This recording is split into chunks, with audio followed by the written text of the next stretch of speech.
ધોરણ 12 સાયન્સ જીવ વિજ્ઞાન. આજે આપણે એકમ 7માં છઠ્ઠું ચેપ્ટર જેનું નામ છે આનુવંશિકતાનો આણ્વીય આધાર. તો આની અંદર પહેલી વસ્તુ કે આનુવંશિકતા કોને કહેવાય? તો આનુવંશિકતાની એક સીધી અને સરળ વ્યાખ્યા છે કે માતા પિતાના લક્ષણો સંતતિમાં ઉતરી આવવાની ઘટનાને આનુવંશિકતા કહે છે. બરોબર? માતા પિતાના લક્ષણો સંતતિમાં ઉતરી આવવાની ઘટનાને સામાન્ય રીતે આનુવંશિકતાથી ઓળખવામાં આવે છે. હવે આનુવંશિકતા માટે જવાબદાર વસ્તુ શું છે? તો કે આનુવંશિકતા માટે જવાબદાર વસ્તુ જનીન દ્રવ્ય છે. જનીન દ્રવ્ય એટલે આનુવંશિક દ્રવ્ય કે જેને કારણે લક્ષણો સંતતિમાં ઉતરી આવે છે. બરોબર? અહીંયા એક ખાસ વસ્તુ કહું કે આ ચેપ્ટર માટે આપણે ધોરણ 11ની અંદર 9મું ચેપ્ટર હતું જૈવિક અણુ. આ જૈવિક અણુઓમાં જે ન્યુક્લિક એસિડનું બંધારણીય ઘટક ક્યાં ન્યુક્લિક એસિડનું ટૂંકમાં બંધારણ જે હતું એને ખાસ રિપીટ કરી લેજો. જે આપણે 11મા ધોરણની અંદર ભણાવેલું જ છે, ઓફલાઈન ક્લાસમાં પણ ભણાવેલું છે. એટલે આ ચેપ્ટરનો ખાસ અભ્યાસ કરજો, કારણ કે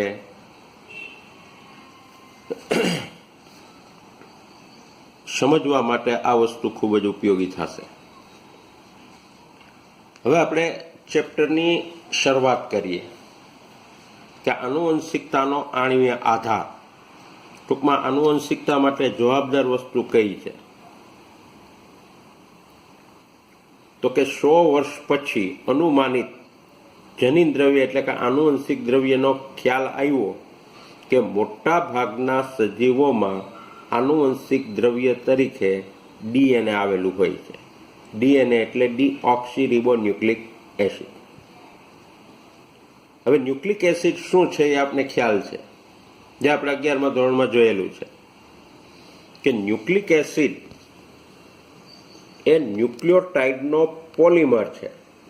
ટૂંકમાં અનેક ન્યુક્લિયોટાઇડ એકબીજા સાથે જોડાવાથી બનતી લાંબી રચના એટલે ન્યુક્લિયોટાઇડનો પોલિમર. હવે સામાન્ય રીતે જૈવિક તંત્રની અંદર 2 પ્રકારના ન્યુક્લિક એસિડ જોવા મળે છે, ડીએનએ અને આરએનએ. ડીએનએ અને આરએનએ આમ 2 પ્રકારના ન્યુક્લિક એસિડ જોવા મળે છે. હવે મોટા ભાગના સજીવોની અંદર ડીએનએ જ આનુવંશિક દ્રવ્ય તરીકે વર્તે છે. અપવાદરૂપ કેટલાક વાયરસમાં આનુવંશિક દ્રવ્ય તરીકે આરએનએ જોવા મળે છે.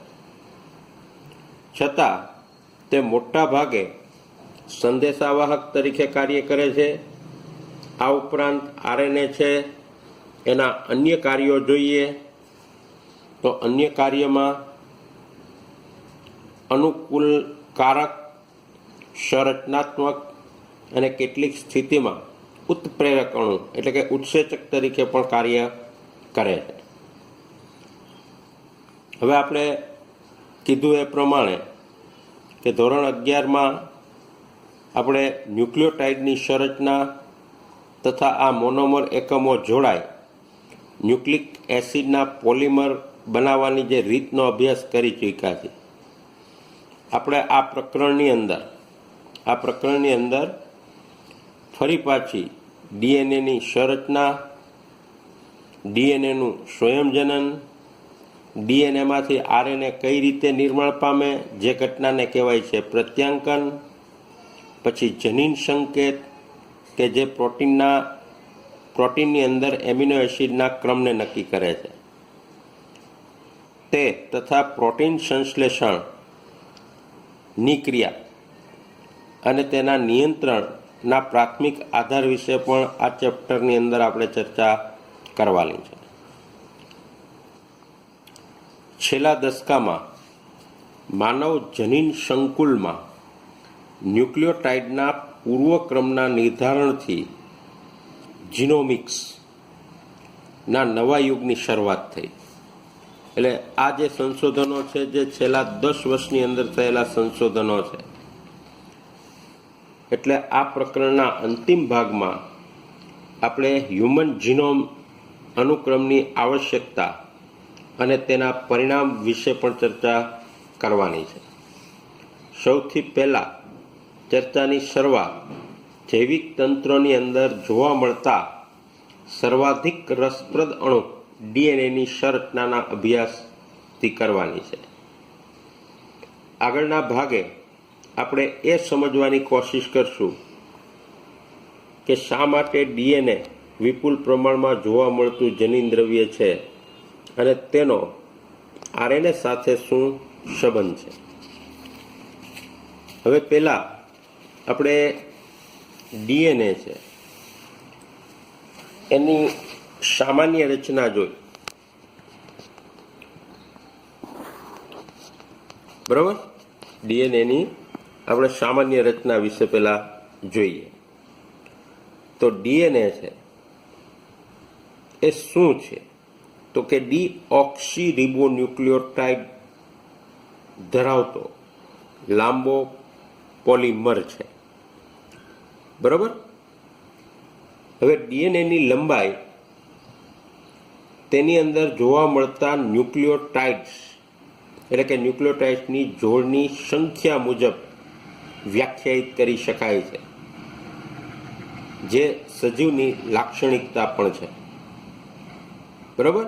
એટલે દરેક સજીવની અંદર ડીએનએનું પ્રમાણ એટલે કે એની લંબાઈ અલગ અલગ હોય છે. ઉદાહરણ તરીકે જોઈએ તો બેક્ટેરિયોફેજ વાયરસ 5/174 કે જેમાં 5386 ન્યુક્લિયોટાઇડ આવેલા હોય છે. બેક્ટેરિયોફેજ લેમ્બડામાં 48502 ન્યુક્લિયોટાઇડની બેઝ પેર હોય છે, બેઝ જોડ હોય છે. ઇકોલી બેક્ટેરિયામાં 4.6 × 10⁶ બેઝ પેર તેમજ મનુષ્ય કે જેની અંદર દ્વિકીય રંગસૂત્રીય સંખ્યા હોય છે, પરંતુ એના એકકીય ડીએનએમાં 3.3 × 10⁹ બેઝ પેર છે એ આવેલી હોય છે. જ્યારે એની દ્વિકીય રચનામાં 6.6 × 10⁹ બેઝ પેર થશે. આ જે ન્યુક્લિયોટાઇડની સંખ્યા દર્શાવેલી છે એ ખાસ કરીને એમસીક્યુની અંદર આપણે ધ્યાનમાં રાખવાની છે. હવે આપણે ડીએનએ છે એની સંરચના જોઈ તો ડીએનએ છે એ શું છે? તો કે ડીએનએ પોલીન્યુક્લિયોટાઇડ શૃંખલાની રાસાયણિક સંરચનાને આપણે ટૂંકમાં યાદ કરીએ તો ડીએનએના બંધારણનો નાનામાં નાનો ઘટક ન્યુક્લિયોટાઇડ છે. અને આપણે ખ્યાલ છે કે ન્યુક્લિયોટાઇડ છે એ 3 ઘટકો ધરાવે છે: નાઇટ્રોજન બેઝ, પેન્ટોઝ શર્કરા અને ફોસ્ફેટનો અણુ કે જે ફોસ્ફરિક એસિડ સ્વરૂપે આવેલો છે, જે આપણે 11માં શીખેલા છે. હવે ડીએનએની રચનામાં જે ન્યુક્લિયોટાઇડ છે એ ન્યુક્લિયોટાઇડના બંધારણની અંદર નાઇટ્રોજન બેઝ 2 પ્રકારના હોય છે, પ્યુરિન અને પિરિમિડિન. જેમાં પ્યુરિન નાઇટ્રોજન બેઝ તરીકે એડેનિન અને ગ્વાનિનનો સમાવેશ થાય છે, તેમજ પિરિમિડિન નાઇટ્રોજન બેઝ તરીકે સાઇટોસિન, યુરેસિલ અને થાયામિન નાઇટ્રોજન બેઝનો સમાવેશ થાય છે. જેમાં એડેનિન ગ્વાનિન અને સાઇટોસિન એ ડીએનએ અને આરએનએ બંનેમાં જોવા મળે છે, જ્યારે થાઇમિન ડીએનએમાં અને યુરેસિલ આરએનએમાં જોવા મળે છે. બરાબર. હવે આ ન્યુક્લિયોટાઇડ કઈ રીતે બને છે? તો કે નાઇટ્રોજન બેઝ છે એ પેન્ટોઝ શર્કરાના પ્રથમ કાર્બનના OH સમૂહ સાથે એન ગ્લાયકોસિડિક બંધ દ્વારા જોડાય ન્યુક્લિયોસાઇડ બનાવે છે. બરાબર. અને આવા ન્યુક્લિયોસાઇડ નાઇટ્રોજન બેઝને આધારે ન્યુક્લિયોસાઇડના નામકરણ જોઈએ તો એડિનોસાઇન અને ડીઓક્સી એડિનોસાઇન. એડિનોસાઇન આરએનએમાં, ડીઓક્સી એડિનોસાઇન ડીએનએમાં આવેલ હોય છે. હવે આ નામકરણ છે એ ખાસ કરીને પેન્ટોઝ શર્કરા અને નાઇટ્રોજન બેઝને આધારે છે, કારણ કે આપને ખ્યાલ છે કે આરએનએમાં રિબોઝ પ્રકારની પેન્ટોઝ શર્કરા અને ડીએનએમાં ડીઓક્સી રિબોઝ પ્રકારની પેન્ટોઝ શર્કરા આવેલી હોય છે. એટલે આરએનએમાં એને એડિનોસાઇન, ડીએનએમાં ડીઓક્સી એડિનોસાઇનથી ઓળખવામાં આવશે. એવી જ રીતે આરએનએમાં ગ્વાનોસાઇન, ડીએનએમાં ડીઓક્સી ગ્વાનોસાઇન. એવી જ રીતે આરએનએમાં સાઇટિડીન અને ડીએનએમાં ડીઓક્સી સાઇટિડીનથી ઓળખવામાં આવે છે. જ્યારે આરએનએમાં યુરેસિલ પ્રકારનો નાઇટ્રોજન બેઝ હોવાથી એને યુરિડીન કહેવાય, અને ડીએનએમાં થાયામીન પ્રકારનો નાઇટ્રોજન બેઝ આવેલો હોવાથી એને ડીઓક્સી થાયામિડીન ન્યુક્લિયોસાઇડથી ઓળખવામાં આવે છે. બરાબર. તો અહીંયા આ ન્યુક્લિયોસાઇડની આકૃતિ છે. આ બધા ન્યુક્લિયોસાઇડ છે. બરાબર. જે આપણે 11મા ધોરણમાં સમજાવેલું છે. બરાબર. ત્યાર પછી આગળ જોઈએ તો કે જ્યારે ફોસ્ફેટ સમૂહ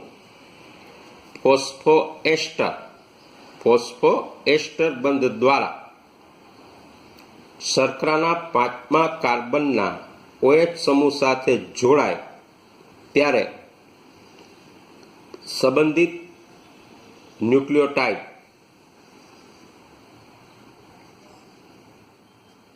નું નિર્માણ થાય છે. એવી જ રીતે ડીઓક્સી ન્યુક્લિયોટાઇડનું નિર્માણ થાય છે. બરાબર. તો આ રીતે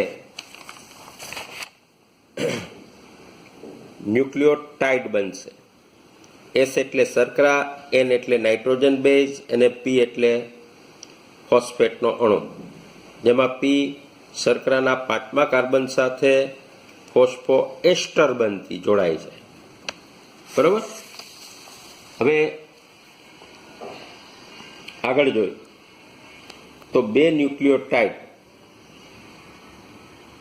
એકબીજા સાથે જોડાય અને ડાયન્યુક્લિયોટાઇડ કઈ રીતે બનાવે છે? તો કે બે ન્યુક્લિયોટાઇડમાં એક ન્યુક્લિયોટાઇડનો 3 નંબરનો કાર્બન બીજા ન્યુક્લિયોટાઇડના 5 નંબરના કાર્બન સાથે ફોસ્ફોડાયસ્ટર બંધ દ્વારા જોડાય ડાયન્યુક્લિયોટાઇડનું નિર્માણ કરે છે. તો આ છે ડાયન્યુક્લિયોટાઇડની આકૃતિ. બરાબર. હવે આગળ જોઈએ તો આ રીતે અસંખ્ય ન્યુક્લિયોટાઇડ એકબીજા સાથે જોડાય પોલીન્યુક્લિયોટાઇડ શૃંખલાનું નિર્માણ કરે છે. અને આ પ્રકારે નિર્મિત પોલિમરની અંદર શર્કરાના 5ના છેડા પર મુક્ત ફોસ્ફેટ સમૂહ હોય છે, જેને પોલીન્યુક્લિયોટાઇડ શૃંખલાનો 5 છેડો કહે છે. બરાબર. આ જ રીતે પોલિમરના બીજા છેડા ઉપર શર્કરાના 3 નંબરના કાર્બનિક સમૂહ કે જે મુક્ત સમૂહ OH સમૂહ ધરાવે છે, જેને પોલીન્યુક્લિયોટાઇડ શૃંખલાનો 3 નંબરનો છેડો કહેવાય છે. બરાબર. હવે પોલીન્યુક્લિયોટાઇડ શૃંખલાના આધારનું નિર્માણ શર્કરા અને ફોસ્ફેટ દ્વારા થાય છે. એટલે જે લાંબી શૃંખલા બનશે એનો મેઇન આધાર શર્કરા અને ફોસ્ફેટ છે, જ્યારે નાઇટ્રોજન બેઝ શર્કરાના છેડા સાથે જોડાયેલ હોય છે, જે આધારથી ઉપસી આવે છે, એટલે કે અંદરની તરફ આવેલ હોય છે. આરએનએમાં પ્રત્યેક અવશેષિત ન્યુક્લિયોટાઇડ બે સ્થાન પર એક વધારાનો એક સમૂહ પણ ધરાવે છે.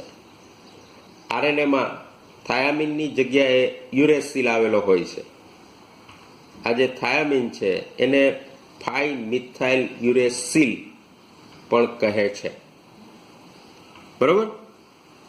તો આ લેક્ચરમાં પહેલા આપણે આટલી વસ્તુ રાખી.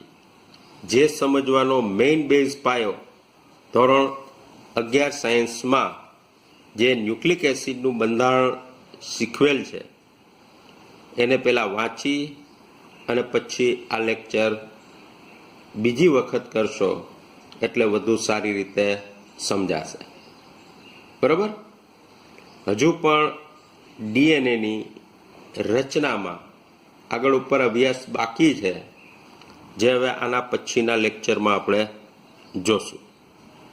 બરાબર? બસ આટલું જ.